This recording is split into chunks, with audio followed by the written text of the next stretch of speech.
mages in the Circle followed the Chant of Light as faithfully as the Templars, sister. More faithfully than some Templars, even. Some of the things those Templar... No, my lord, I don't know where the other nobles are. I suggest you ask Ambassador Montillier. Oh, you're him. Thren. Inquisition Quartermaster. I'm doing what I can to supply this mess. If you find what I need to fill one of my requisitions, I'd appreciate you bringing it in. What do you do here? I make sure the Inquisition troops have food in their bellies and iron in their hands. Both are important.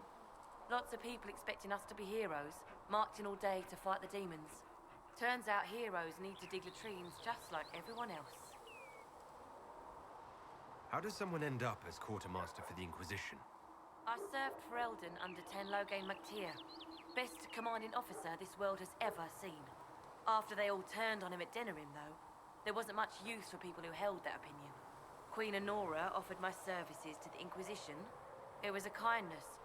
She knew I supported her father and got me away from the political garbage.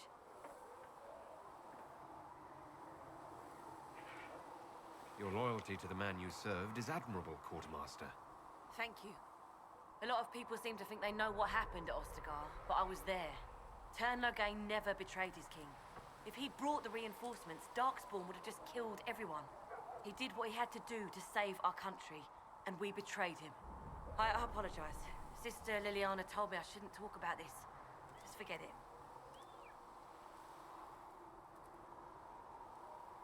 What did you mean when you mentioned requisitions? I'm making this Inquisition run with what we have, but we're not a real army.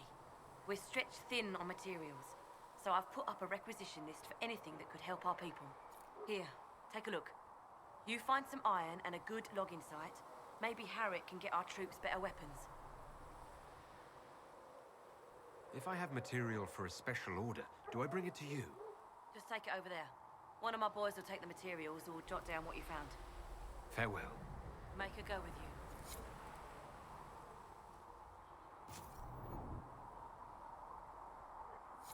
Thanks for checking anyway.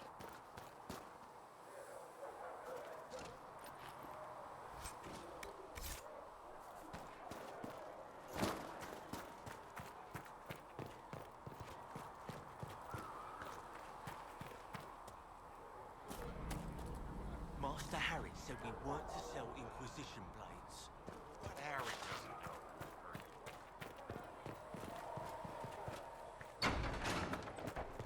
I'll create a seamy meal. Firewalk only for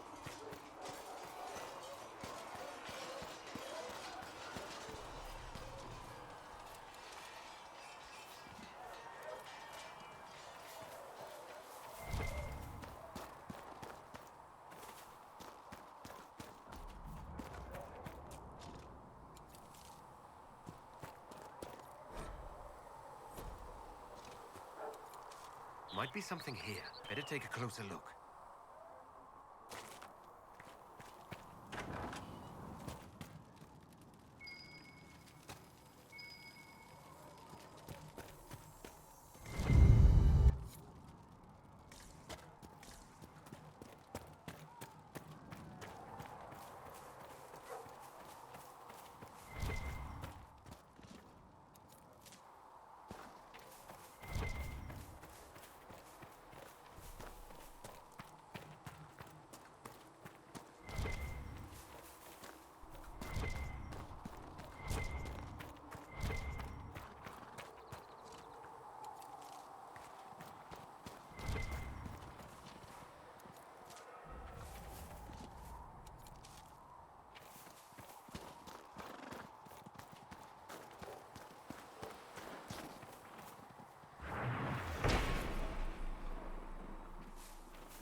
cannot stay here. Why not? Because we're Templars.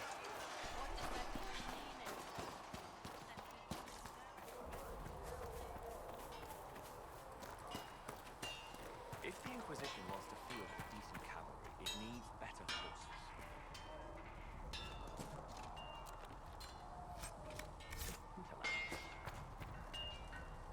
Expected you'd be by. I'm Harriet, and everyone knows who you are. How's the new gear fit? Sturdy and warm. It's perfect.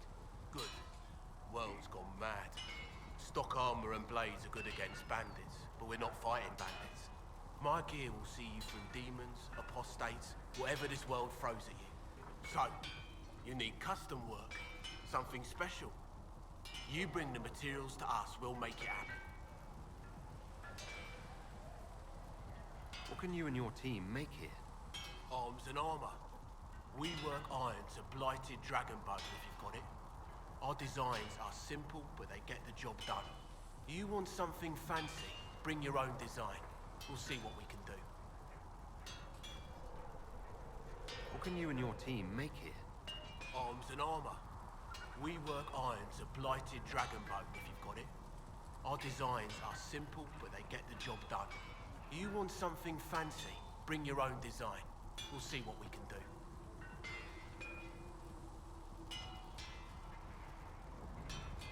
How did you come to be here? Come from a little town called Lothringen. Long gone now. I was in Redcliffe when the Darkspawn hit it during the Blight. Helped rebuild. Left when royalty decided it was time to hand the place over to the bloody mages. Ended up here. Just missed the boom. Can't decide if I'm the luckiest son of a bitch walking or the exact opposite.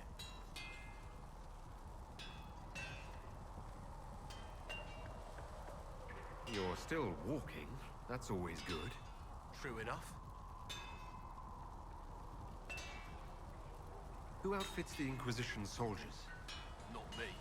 I've got work to do. Can't be passing a sword to every blighter who signs up. If you want to help the troops, talk to Thren, the quartermaster. She'll set up requisitions. Does the Inquisition not have supplies to make armor or weapons? Tough convincing traders to haul up here. Impossible to get them to risk the rare stuff, so that's on you. If I want something, what can you make? Start simple. Something to keep you safe. Take a look at it on the table there and we can talk. You'll need materials. We should have what you want just outside. Can you help improve my arms and armor? Yes. You find a new piece, a pauldron or greaves, we'll take care of you. You can't just slap a new hilt on your sword in the field. Bring it here, we'll make sure it's done right and proper. Goodbye. Right.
seen our mounts.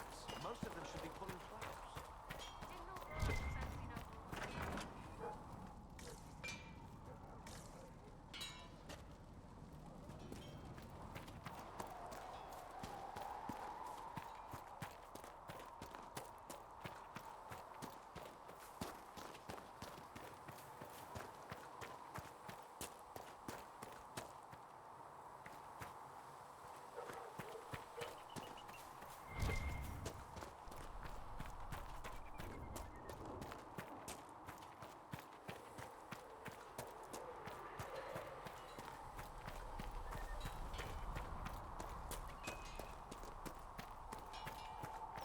So if we get better horses, you think that'll make a difference?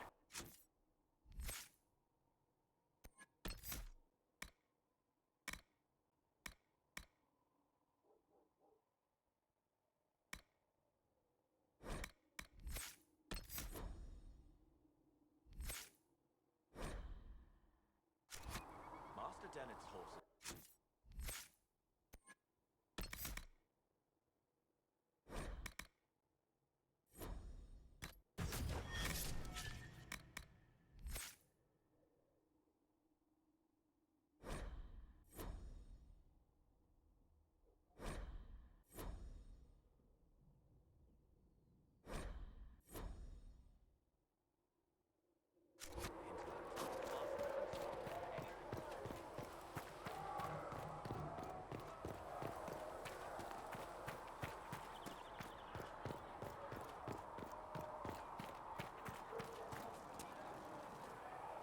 So, now that Cassandra's out of earshot, are you holding up all right? I mean, you go from being the most wanted criminal in Thedas to joining the armies of the faithful. Most people would have spread that out over more than one day.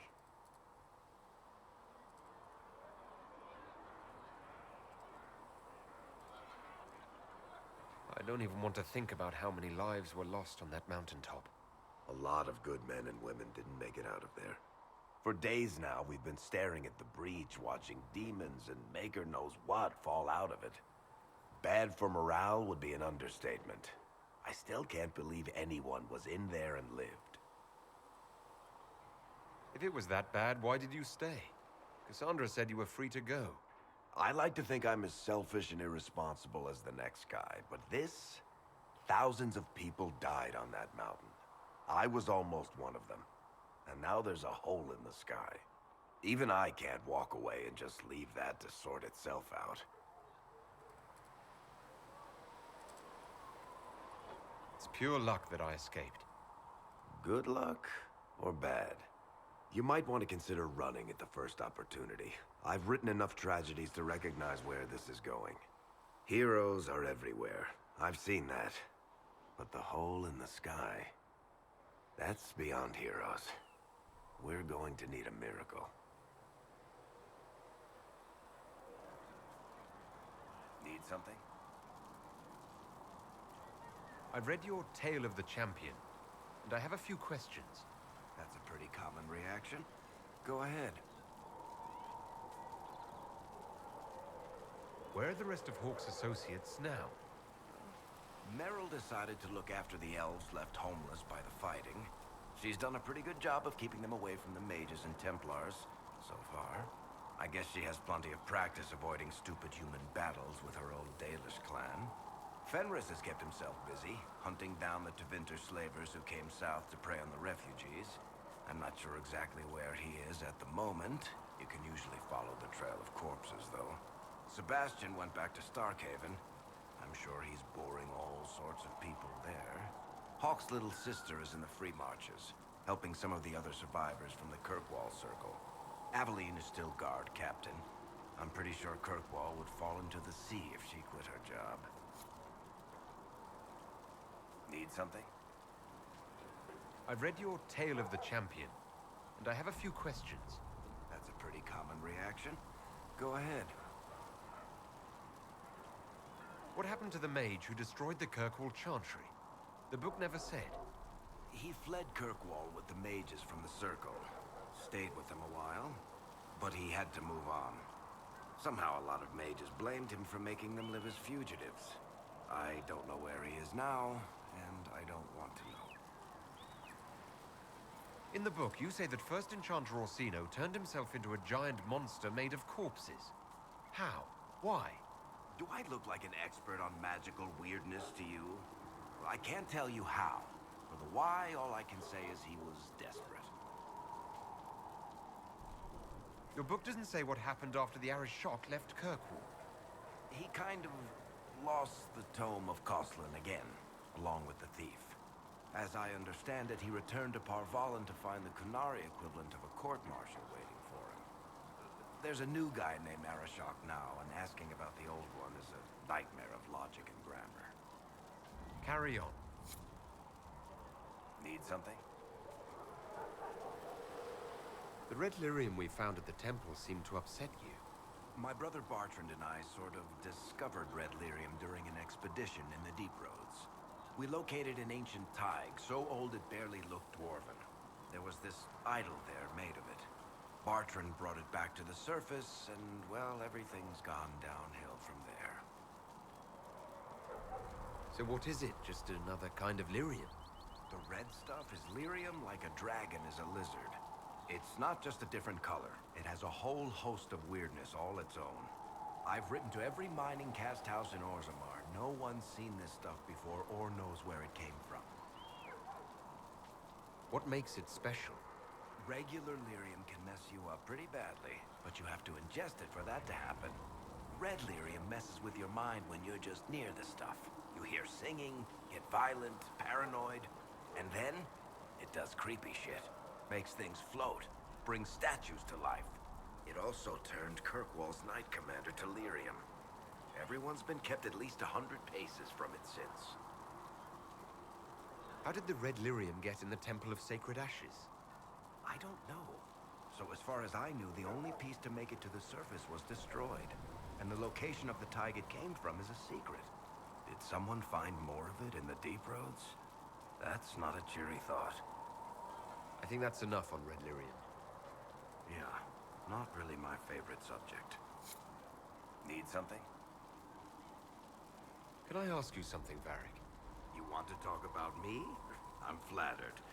Also inclined toward extravagant lies. How do you and Cassandra know each other? You heard about the Kirkwall Chantry being destroyed? The guy responsible used to be a friend of mine. The Seeker had questions about that, and I had answers. I'm not clear on your line of work. You're a merchant. I'm a businessman. My family has a seat in the Dwarven Merchants Guild. Merchants buy and sell goods. Businessmen buy and sell stores. In my spare time, I manage a spy network, and occasionally, I write books. If you've run a spy network, why is Leliana our spy master? To be honest with you, she's just a better spy master. The truly great ones can keep their distance. They don't get attached to their people. Me, I always wind up babysitting my informants and worrying about their families. We're in better hands with her. You're an author. What kind of books have you written? I've tried my hands at a few genres. My crime serials are my most popular. Hard in Hightown, guards breaking the rules to get things done. The Tale of the Champion is the most famous thing I've written, or infamous maybe. I started a romance serial once, Swords and Shields, but to be honest, I don't have a knack for romances. Most of my stories end in tragedy. Probably that says something unfortunate about me personally. What sort of shops do you own? Actually, we don't own shops. That was just an example. Mostly we invest in moneylenders. Auction houses, a few mercenary companies, a couple of smithies. I think we own half a beet plantation in Ravane somewhere. Most of that's my brother's doing. Bartrand had business sense. Not much tact, but loads of business sense.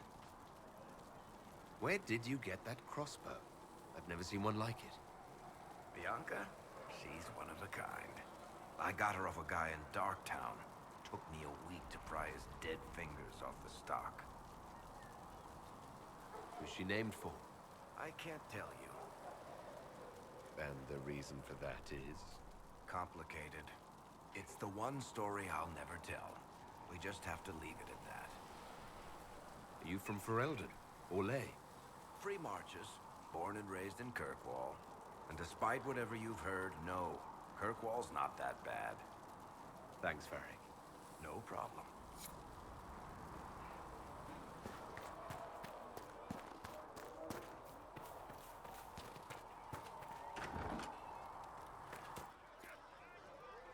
Researcher Meneve wishes to use some inexpensive spirits. She wishes to light creature's corpse on by determining what is specifically vulnerable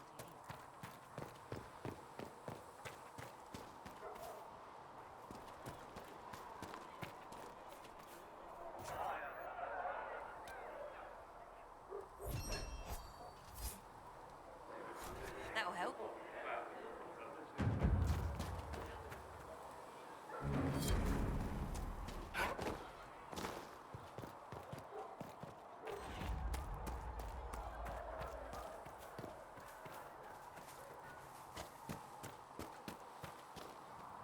The chosen of Andraste, a blessed hero sent to save us all.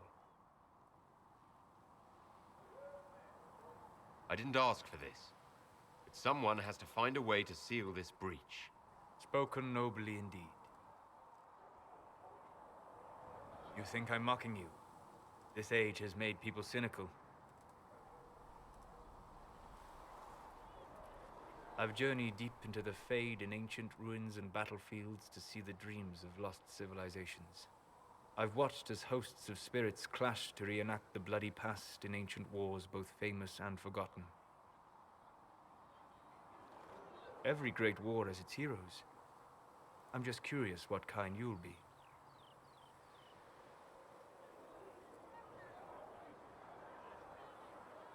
What do you mean, ruins and battlefields? Any building strong enough to withstand the rigors of time has a history. Every battlefield is steeped in death. Both attract spirits. They press against the veil, weakening the barrier between our worlds. When I dream in such places, I go deep into the Fade. I can find memories no other living being has ever seen. You fall asleep in the middle of ancient ruins. Isn't that dangerous? I do set wards. And if you leave food out for the giant spiders, they are usually content to live and let live. I've never heard of anyone going so far into the Fade. That's extraordinary. Thank you. It's not a common field of study for obvious reasons. Not so flashy as throwing fire or lightning. The thrill of finding remnants of a 1,000-year-old dream? I would not trade it for anything. I will stay there. At least until the breach has been closed. Was that in doubt? I am an apostate surrounded by Chantry forces in the middle of a mage rebellion. Cassandra has been accommodating, but you understand my caution. Cassandra trusts you.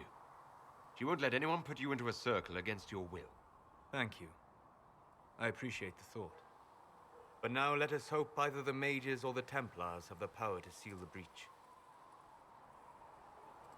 Closing the breach is our primary goal. But I hope we might also discover what was used to create it. Any artifact of such power is dangerous. The destruction of the Conclave proves that much. You don't think whatever created the explosion was destroyed in the blast? You survived, did you not? The artifact that created the breach is unlike anything seen in this age. I will not believe it destroyed until I see the shattered fragments with my own eyes. We would do well to try to recover whatever created the breach. Liliana's people have scoured the area near the blast and found nothing. Whatever the artifact was, it is no longer there. In any case, did you need me for anything? What do you know about the Fade? A great deal, from my wanderings. There are few hard facts, but I can share what I have learned. I'd like to know more about the breach. Simply put, it is a tear in the veil between this world and the Fade, allowing spirits to enter the world physically. Small tears occur naturally when magic weakens the veil, or when spirits cluster at an area that has seen many deaths. But your mark allows you to exert some control over the breach. That means it was created deliberately. I'd like to know more about the veil. Circle mages call it a barrier between this world and the Fade, but according to my studies in ancient elven lore, that is a vast oversimplification. Without it, imagine if spirits entered freely. The Fade was not a place one went, but a state of nature like the wind. Sounds like it would be wonderful. And dangerous. But yes, a world where imagination defines reality, where spirits are as common as trees or grass. Instead, spirits are strange and fearful, and the Fade is a terrifying world touched only by mages and dreamers. I am glad that I'm not alone in seeing the beauty of such a world, along with the obvious peril. I'd like to know more about demons. The Chantry says that demons hate the natural world and seek to bring their chaos and destruction to the living. But such simplistic labels misconstrue their motivations, and in so doing, do all a great disservice. Spirits wish to join the living, and a demon is that wish gone wrong. Is there a way to coexist? To live with them? If not in peace, at least without such active confrontation. Not in the world we know today. The veil creates a barrier that makes true understanding most unlikely. But the question is a good one, and it matters that you thought to ask. We'll talk later. Goodbye. Greetings. I'd like to know more about you, Solus. Why? You're an apostate, yet you risked your freedom to help the Inquisition. Not the wisest course of action when framed that way. I appreciate the work you're doing, Solus. I just wanted to know more about you. I'm sorry. With so much fear in the air. What would you know of me?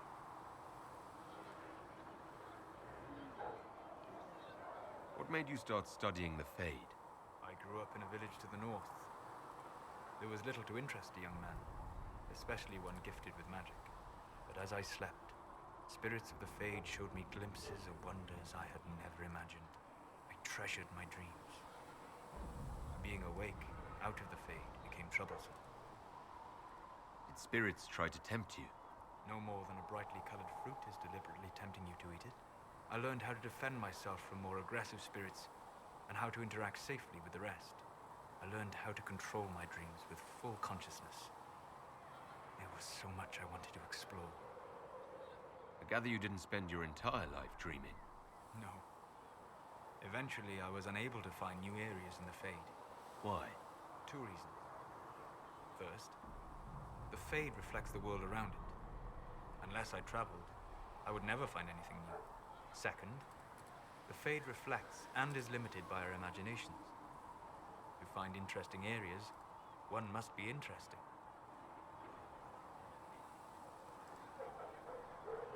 Is this why you joined the Inquisition? I joined the Inquisition because we were all in terrible danger. If our enemies destroyed the world, I would have nowhere to lay my head while dreaming of the Fade. I wish you luck. Thank you. In truth, I've enjoyed experiencing more of life to find more of the Fade. How so? You strengthen your body to deliver and withstand punishment. The muscles are an enjoyable side benefit. You have chosen a path whose steps you do not dislike because it leads to a destination you enjoy. As have I. You said you traveled to many different places. This world, or its memory, is reflected in the Fade. Dream in ancient ruins, and you may see a city lost to history. Some of my fondest memories were found in crumbling cities, long picked dry by treasure seekers, the best of the battlefields. Spirits press so tightly on the veil that you can slip across with but a thought. Any place in particular? I dreamt at Ostagar. I witnessed the brutality of the Darkspawn and the valor of the Ferelden warriors. I saw Alistair and the hero Ferelden light the signal fire, and Logain's infamous betrayal of Caelan's forces. I've heard the stories.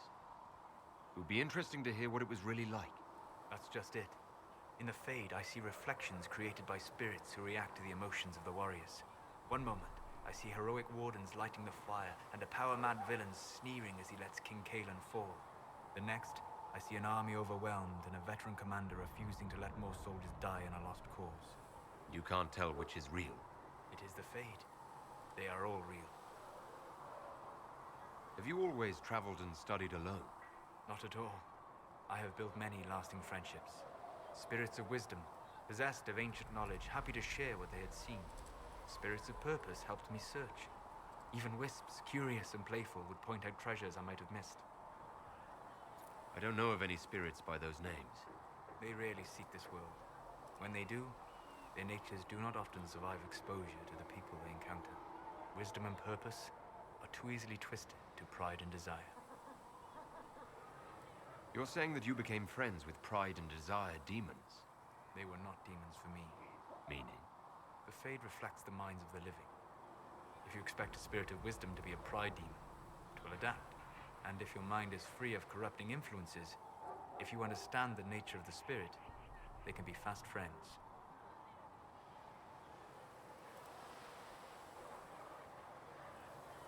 I'm impressed that you could become friends with spirits. Anyone who can dream has the potential. Few ever try. My friends comforted me in grief and shared my joy. Yet, because they exist without form, as we understand it, the Chantry declares that spirits are not truly people. Is Cassandra defined by her cheekbones and not her faith? Varric by his chest hair and not his wit? I hadn't thought about it that way. But I see your point. Thank you. Few are willing to entertain such a notion. We'll talk later.